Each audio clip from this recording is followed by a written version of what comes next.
আমার আসলে এগুলো শুরুতে সিদ্ধ করে নিলে ভালো হতো, আমি না সিদ্ধ করে কাঁচাই ব্লেন্ড করেছি। তো যাই হোক, যতটুকু নেওয়া যাচ্ছে নেই।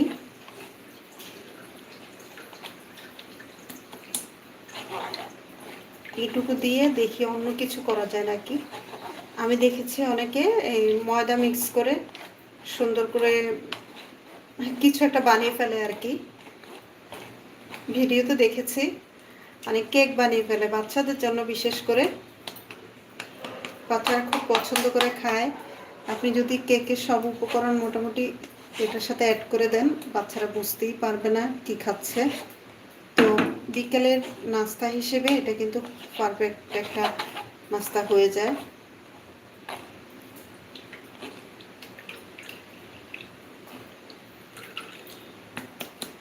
তো আমি আপনাদেরকে সাথে নিয়ে করছি, যদি ভিডিও করে শেয়ার করতাম তাহলে এত কিছু দেখাতাম না, বা দেখালেও ওটা শর্টকাট হতো। এখন তো এটা দেখাতে দেখাতেই টাইম চলে যাচ্ছে, আপনারা নিশ্চয়ই বিরক্ত হচ্ছেন। তো যাই হোক, যতটুকু নির্যাস আসছে এইটুকু দিয়েই আমরা বানাই। চুলাটা অন করে দিলাম।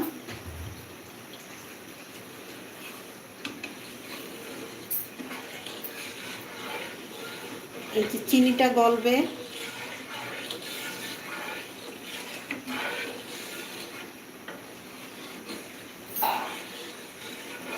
এগুলোতে অনেকে কর্নফ্লাওয়ার গুলে দেয়, কর্নফ্লাওয়ার গুলে দিয়ে তারপর এটাকে একটা কি বলে ঘনত্ব নিয়ে আসে আর কি, ঘন করে ফেলে।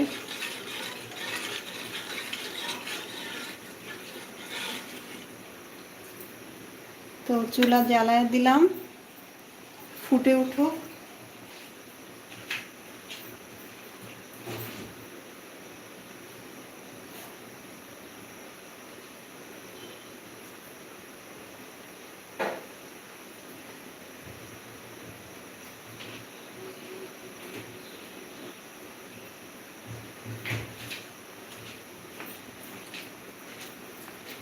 এই যে আমার কাছে কিন্তু ফুড কালার আছে।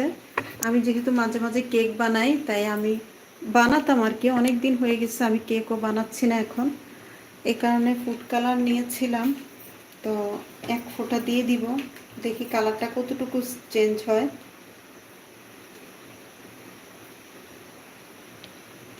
অনেকে গ্রিন কালার দেয়, তা আমার কাছে যেহেতু রেড কালার আছে তাই আমি এই রেডটাই দিলাম।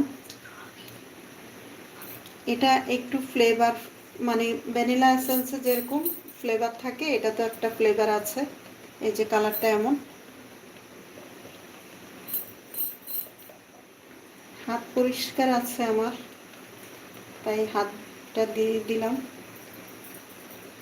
তো অল্প করেই দিলাম, দেখি কালারটা কেমন আসে।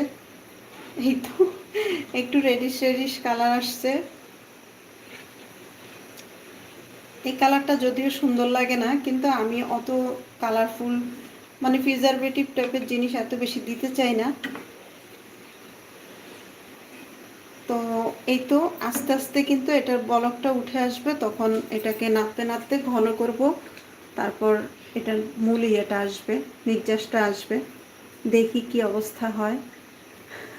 ফার্স্ট টাইম ট্রাই করতেছি ক্যামেরাতে, মানে আমার ইয়েলো কালার ফুলকে অন্য কালার লাগতেছে। আজকে আমি এখানে কালারও চেঞ্জ করতে পারি নাই, মানে এখানে কি গ্রিন অপশন একটা চলে আসতেছে। মাঝে মাঝে এমন হয় কেন বুঝি না। টপ ফ্যান্স, টপ ফ্যান্স কেউ নাই।